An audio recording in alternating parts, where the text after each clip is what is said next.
شروع اللہ کے نام سے جو بڑا مہربان نہایت رحم کرنے والا ہے۔ سلام ٹو مائی یوٹیوب فیملی، زمشا وائز میں خوش آمدید۔ کلفٹن کے فلیٹ والی بھوت آنٹی۔ کراچی کی رہائشی ایک خاتون کی 100% سچی آپ بیتی۔ ہم گلشن اقبال بلاک 15 میں رہتے تھے۔ بہت کھلا ہوادار گھر۔ کبھی نہیں سوچا تھا کہ اتنی اچھی جگہ کو چھوڑ کر ایک 200 گز کے فلیٹ میں رہنا پڑے گا، لیکن اولاد کے سامنے اپنا آرام کوئی معنی نہیں رکھتا۔ یہ سن 2006 کی بات ہے۔ میری بڑی بیٹی کا پریپ 1 میں کلفٹن کے ایک کانوینٹ اسکول میں داخلہ ہو گیا تو ایک 3.5 سال کی بچی کے لیے گلشن سے روز کلفٹن آنا آسان نہیں تھا۔ وہ کمزور پھول سی بچی۔ پھر میرے دبنگ سسر نے اعلان کر دیا کہ یا تو اسکول بدلو یا گھر۔ دادا سے پوتی کی تکلیف برداشت نہیں ہوتی تھی اور میں بھی 4 مہینے کی دوسری بچی کے ساتھ بڑی بچی کو اسکول لے جانے میں بے حال تھی۔ پھر فیصلہ یہ ہوا کہ اسکول بہت اچھا ہے اور مقدر سے داخلہ ہوا ہے، لہٰذا گھر بدلا جائے گا۔ یہ بات میرے ساس سسر کے لیے دکھ کا باعث تو تھی، لیکن میرے شوہر بھی باپ کی حیثیت سے اپنی بیٹی کا سوچ رہے تھے۔ ہم نے کافی مکان دیکھے، لیکن میں خود بھی کبھی اکیلی نہیں رہی تھی، اور پھر میرے ساتھ 2 ننھی بچیاں، تو یہ فیصلہ ہوا کہ فلیٹ کافی محفوظ ہوتے ہیں گھر کے مقابلے میں، لہٰذا ہم نے ایک فلیٹ کا سودا کیا، ایک ہندو فیملی سے جو خود سکھر میں رہائش پذیر تھی، اور یہ فلیٹ خالی پڑا تھا، اور فلیٹ کے لاؤنج میں چنیوٹی کام کے ایک بے حد خوبصورت 4 کونے والے جنگلے میں مندر بنا رکھا تھا۔ میں نے برملا لاؤنج میں وہ مندر دیکھتے ہی ناگواری کا اظہار کیا تھا۔ تیز رنگ و روغن سے آراستہ دیواریں مجھے ایک نظر نہیں بھائی تھیں۔ میرے شوہر نے کہا، تم 2 مہینے بعد یہ فلیٹ دیکھنا، اور اس بیچ تم یہاں بالکل نہیں آؤ گی۔ واقعی 2 مہینے بعد نقشہ ہی کچھ اور تھا۔ میرا دل باغ باغ ہو گیا، لیکن قدرتی طور پر میں وہاں اس قدر عبادت گزار ہو گئی تھی جیسے میں ہر وہ نقش مٹا دینا چاہتی ہوں جو مندر کی پوجا پاٹ میں ہوا۔ تہجد بھی کئی بار نصیب ہوئی۔ سورہ بقرہ 40 دن تک بلا ناغہ پڑھی۔ سورہ مریم ہر عشاء کے بعد شروع میں تو کچھ نہیں ہوا۔ ہماری اپنی سیپریٹ چھت تھی۔ میں مغرب کے بعد کبھی بھی فلیٹ میں نہیں رکتی تھی۔ ماسی ہماری چائے چھت پر لگا کر جاتی تھیں اور میں بچیوں کو لے کر وہیں رہتی جب تک آصف گھر نہیں آ جاتے۔ اس وقت تک بچے کھیلتے رہتے اور میں فون پر لگی رہتی۔ ٹائم گزر جاتا۔ پھر میری آہستہ آہستہ گھر سے انیسیت ہونے لگی۔ مغرب کا وقت ڈر لگتا تھا، پتہ نہیں کیوں چھٹی حس کچھ بتاتی تھی۔ میری کوشش رہتی کہ اس وقت چھت پر رہوں، لیکن پھر کبھی کوئی کام ہوتا یا کچھ اور وجہ۔ میں نے خود کو ایڈجسٹ کر لیا اور ٹی وی وغیرہ لگا کر رونق کر لیتی۔ اسٹار پلس اور انڈیا کے ڈراموں سے مجھے سخت ترین نفرت تھی۔ میرے گھر میں کوئی ملازم بھی انڈین ڈرامے نہیں دیکھ سکتا۔ ایک دن ماسی کوئی ایسا ڈرامہ دیکھ رہی تھی جس میں بھجن وغیرہ زور و شور سے چل رہا تھا۔ میری جان جل کر رہ گئی۔ میں آپے سے باہر ہو کر چیخی، بند کرو یہ منحوس آواز، سارے گھر میں نحوست پھیل رہی ہے۔ میرے وہم و گمان میں بھی نہیں تھا کہ کسی اور مخلوق کو میری بات بری لگ سکتی ہے۔ کچن میں ایک روشن دان تھا، وہاں سے ہوا کی ایسی آوازیں آنا شروع ہو گئیں کہ رگوں میں خون جمنے لگا، جیسے کہ ٹھیلا سوزوکی سٹارٹ کرنے کی کوشش کر رہا ہو کوئی بہت کھٹارا سی، کبھی تیز آواز، کبھی مدھم، کبھی سناٹا۔ پھر ایک نئی مشکل آن پہنچی۔ مجھے عین مغرب کے وقت ایسی نیند آتی کہ لاکھ کوشش کے باوجود میں جاگ نہ پاتی۔ کتنی بھی کوشش کر لوں میں بے دم ہو جاتی، اور اس پر غضب یہ کہ لائٹ چلی جاتی۔ میری آنکھیں کھلی ہوتی لیکن جسم بے جان۔ ایک رات تو حد ہو گئی۔ میں اپنے بیڈ پر سو رہی تھی، آصف بھی بے خبر سو رہے تھے۔ مجھے کچھ گرمی سی لگی۔ پنکھے کی زیادہ ہوا پیروں کی طرف آ رہی تھی، اس لیے میں نے تکیہ سرہانے سے اٹھا کر پیروں کی سائڈ رکھ لیا اور سو گئی۔ کچھ ہی دیر بعد میں نے چہرے کو گھما کر آنکھیں پوری کھول دیں اور ایک عورت کو بیڈ کے بالکل اس کونے کے ساتھ کسی کرسی پر بیٹھے دیکھا جو ہمارے گھر کی کرسی نہیں تھی۔ میں آج بھی اس کا چہرہ ایسے امیجن کر سکتی ہوں جیسے وہ کل کی بات ہو۔ اس کی لمبی موٹی چوٹی تھی اور بال ایک سفید ایک کالا ایسے مکس ہوئے تھے۔ آنکھیں بہت بڑی بڑی اور حیرت سے پھٹی ہوئی مجھے جھک کر سر سے پیر تک دیکھ رہی تھی۔ ناک نقشہ بالکل کھڑا، ذرا بھاری جسام، لیکن بے ڈول ہرگز نہیں، اور بیٹھے ہوئے ہونے کے باوجود اندازہ ہو رہا تھا کہ لمبی بھی ہوں گی۔ سفید ساڑھی، माथे पर बिंदिया, बड़ी बड़ी फटी हुई आंखें जो झपक नहीं रही थीं। कमरे में एक अजीब सी तेज़ और भारी खुशबू, जिसमें एक तरह की चिरांद भी शामिल थी। ऐसी ही भारी खुशबू मुझे इस दिन भी महसूस हुई थी जब हम पहली मर्तबा इस फ्लैट में दाखिल हुए थे। मेरी और इसकी आंखें आमने सामने थीं। मेरी ज़ुबान गंग थी, मेरा जिस्म बेजान था, मेरे दिल की धड़कन बेकाबू थी। मैंने अपनी पूरी कुव्वत यकजा करके अपने हाथ से आसिफ की टांग को टटोला कि इसको चुटकी नोचकर जगा सकूं, लेकिन इसकी टांग मेरे हाथ से दूर थी। मेरी और इस औरत की आंखें मुस्तकिल मिली रहीं, बिना आंख झपके। यकीन करें, मेरी जो हालत थी वो बयान से बाहर है। फिर तो ये मामूल बन गया। मेरा चैन और सुकून सब लुट गया। मेरी अम्मी रहने आईं। वो सो रही थीं दोपहर के वक्त और मैं अपने कमरे में लेटी थी। मासी कपड़े इस्त्री कर रही थीं, बच्चे भी वहीं कहीं खेल रहे थे।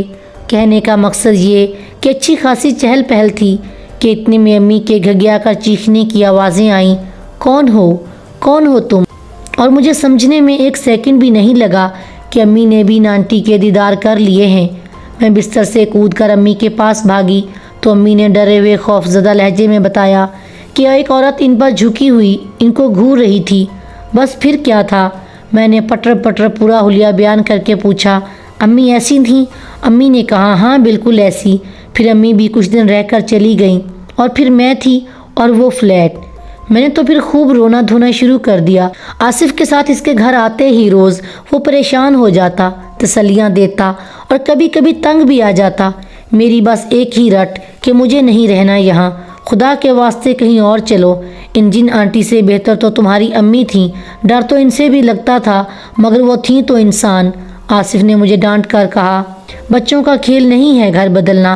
मैं मासी के गले लगकर अक्सर रोया करती। एक वही हमदर्द नज़र आती थीं। मैं इसकी मिन्नतें करती कि खुदा के लिए आसिफ के आने तक रुक जाओ, लेकिन वो बेचारी मजबूर थी। वो कहती, बाजी मेरे दोनों बच्चे गूंगे बहरे हैं, मैं जब घर जाती हूँ तो गली में भटक रहे होते हैं, और इनका बाप जो किसी चमड़े की फैक्ट्री में काम करता था वो रात 12 बजे के बाद आता था। मैं इसकी मजबूरी सुनकर चुप हो जाती। वो मुझे हर तरह की तसल्ली देकर चली जाती। मगरिब के करीब मैं ना चाहते हुए सो जाती और फिर कभी ऐसा महसूस होता जैसे मेरे चेहरे पर किसी का हाथ है और मैं हिल भी ना पाती। ऐसे में कई बार ऐसा भी हुआ कि लाइट चली गई। मैं जैसे हालात जंग में थी। मेरी एक ना चलती थी, ना जिन आंटी के आगे ना आसिफ के आगे। रोज़ रोज़ के इस हंगामा ने मुझे हलकान कर दिया था। रोज़ आसिफ के आते ही बस यही रोना धोना। वो कभी तो बहुत प्यार से समझाता और कभी झंझला के रह जाता कि तुम हर किसी से ये जिन भूत के किस्से शेयर करती हो, ये घर बदनाम हो जाएगा और कोई ख़रीदेगा भी नहीं। घर 1-2 दिन में नहीं बिकते, देखते हैं करते हैं कुछ। और मैं ज़िद होकर कहती, अल्लाह करे वो आंटी तुमको दिखाई दें तो पता चले। मुझे तो घोंट कर मार दो, मैं तो जिक्र भी नहीं करूं किसी से, बस अकेली सहती रहूं। एक दिन मेरी बड़ी बच्ची दूसरे कमरे से रोती हुई आई। इसको भी भूत आंटी नज़र आ गई थी। हालांकि मैंने बच्चों से कभी इस बारे में कोई जिक्र तक ना किया था। इस दिन मेरा खौफ हवा हो गया और मैं खुद एक चुड़ैल नुमा चीज़ बन गई। मुझे नहीं मालूम क्या हुआ कि 2-2 हाथ करने के दिल में सोच ली कि या तो तुम नहीं या फिर मैं नहीं। मैं शाम को मासी के जाने के बाद अक्सर बच्चों को छत पर खेलते छोड़कर अकेली फ्लैट में आकर बैठ जाती और ज़ोर ज़ोर से आंटी को मुखातिब करती। मुझे नहीं मालूम यह हौसला कहाँ से आया। मैं इनको समझाती कि मेरी तरफ से कोई दिल आज़ारी हुई हो तो मैं माजरत चाहती हूँ। ये घर मुझसे पहले आपका है। हो सकता है कि हमारी वजह से आपको तकलीफ़ पहुँची हो, लेकिन किसी भी मज़हब में ये कहाँ जायज़ है कि आप दूसरों को तकलीफ़ पहुँचाएँ। आप हौसला रखें और अपने खुदा से दुआ करें कि खैरियत के साथ हमारा बंदोबस्त कहीं और हो जाए। और मेरी भी अपने अल्लाह से आपके लिए नेक ख्वाहिशात हैं, लेकिन हमको तंग मत करें। कोई ऐसा अल्फाज भी इस्तेमाल ना करूं कि आपको बुरा लगे। फिर मुझ में एक इत्मीनान सा आ गया। मुझे ऐसा लगा जैसे इन हरकतों में कमी आई है जो पहले मुझे बहुत ज़्यादा महसूस हो रही थी। अब मैं आसिफ को भी ज़्यादा मुँह ना लगाती। अब मुझे अपनी मुश्किलात को खुद फेस करना आ गया था। वो पूछता भी, आज कुछ नहीं हुआ, आज दिन कैसा गुजरा? तो मैं तंग कर जवाब देती, कैसा गुजरता? ठीक गुजरा, जैसा भी गुजरा। तुम सुनकर क्या करोगे?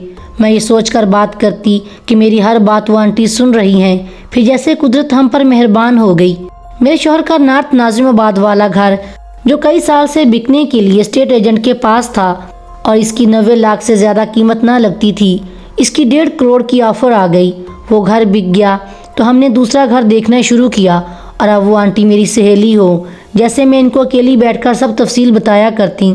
जो घर पसंद आता वो 2.5-3 करोड़ से कम का नहीं होता और फ्लैट अब ख़रीदना नहीं था। फिर ये फैसला हुआ कि ये फ्लैट भी बेचकर इसके पैसे मिलाकर दूसरा घर ख़रीदा जाए। स्टेट एजेंट को कहने के बाद फ्लैट देखने वालों की लाइनें लग गईं। रोज़ कई फैमिलीज़ आती और बहुत पसंद करती, लेकिन रेट वो कम लगाती जो हमको कबूल ना थे। फिर एक पेशावर की पठान फैमिली जो बहुत पढ़े लिखे सुलझे हुए लोग थे, सौदा डन हो गया। वो घड़ी की चौथाई में ये फ्लैट ख़रीदना चाहते थे। आसिफ घर पर नहीं थे, इसके बावजूद वो मेरे हाथ पर 4 लाख का चेक रख गए कि अब ये फ्लैट आप किसी और को नहीं दिखाएंगी। शायद करोड़ से कुछ ऊपर सौदा हुआ। मैं बड़ी परेशान कि क्या करूं, मुझे तो इनको हैंडल करना भी ना आए। खैर जब आसिफ आए तो मेरा फुक चेहरा देखकर पूछा कि अब क्या हुआ, तो मैंने वो चेक इनके हवाले कर दिया। आसिफ ने स्टेट एजेंट को फ़ोन किया और मुबारकबाद जैसे लफ्ज़ सुनकर मैं मुतमिन हो गई कि शुक्र है कोई हमाकत सरज़द नहीं हुई मुझसे। लेकिन बेमुश्किल 2 दिन बाद में वो आदमी और इसकी बेगम मुँह लटकाए आए। हम रात का खाना खा रहे थे और मैं जब चाय के लिए कमरे में पहुंची तो ये अल्फाज सुने कि चले नसीब में नहीं था, अल्लाह मालिक है। मैं बुझ सी गई। बाद में तफसील पता चली कि वो पैसों का बंदोबस्त नहीं कर सकते और सौदा मनसूख हो गया। आसिफ ने इनका चेक इनके हवाले कर दिया और वो शर्मिंदा चले गए और मैं दोबारा परेशान होकर बैठ गई। फिर इसका सौदा एक मुसलमान फैमिली में हुआ और इनको टूट कर फ्लैट पसंद आया और फिर 2 दिन बाद वो सौदा मनसूख। मैं और आसिफ हैरान कि ये क्या हो रहा है। अब आसिफ भी मेरी बातों का यकीन करने लगे थे और कहा यार कहीं वो तुम्हारी जिन आंटी तो ऐसा नहीं कर रही कि इनको ये फैमिलीज़ पसंद ना हो। फिर सौदा हुआ और फिर मनसूख। जब तीसरी बार ऐसा हुआ तो एक दोपहर में बहुत रोई कि ये क्या हो रहा है। और इसके बाद आप हैरान होंगे कि एक हिंदू फैमिली आई और 1 करोड़ 20 लाख में सौदा डन हो गया। फिर तो कोई शक ही ना रहा कि पिछले सौदे क्यों मनसूख हो रहे थे। मैंने इनकी बेगम को बातों बातों में बताया कि ये फ्लैट बहुत खुशकिस्मत है और यहाँ आकर उन्होंने खुशियाँ मिली हैं। तो आसिफ मुझे घूरते रहे कि शायद मैं अपनी जिन आंटी सहेली का जिक्र ना कर दूँ, लेकिन मैं इतनी भी पागल नहीं। वो फ्लैट इस हिंदू फैमिली के हाथों खैरियत के साथ बिका। हमने दूसरा घर ख़रीदा जो पिछले 5 साल से बंद पड़ा था और मेरी टेंशन की कोई इंतहा ना थी कि अभी तो एक जिन आंटी से 2-2 हाथ करके हलकान हुई हूँ, अब यहाँ कोई जिन अंकल ना मिल जाएं। लेकिन अल्लाह का शुक्र है यहाँ बहुत सुकून है। आपको ये सुनकर हैरत हो शायद कि वो हिंदू फैमिली भी अब बंगला में शिफ्ट हो चुकी है और वो फ्लैट दुगनी कीमत में उन्होंने फ़रोख्त किया और आज वो फ्लैट फिर खाली पड़ा है। आपको चाहिए ये भूत आंटी की तस्वीर हमने पंजाब कॉलेज ऑफ आर्ट्स की फारिग अल तहसील फ़ाइन आर्ट्स तजर्बाकार ग्रेजुएट एक खातून से बनवाई है। जिन खातून ने इस भूत आंटी की कहानी बयान की है, इनको दिखाकर तस्दीक कर ली है कि काफ़ी हद तक नहीं बल्कि वो आंटी बिल्कुल ऐसी ही थी। स्टोरी अच्छी लगी हो तो लाइक शेयर सब्सक्राइब ज़रूर कीजिएगा और अगर आप भी किसी ऐसे ही वाक़ये के बारे में जानते हैं तो कमेंट सेक्शन में अपनी राय ज़रूर दीजिएगा।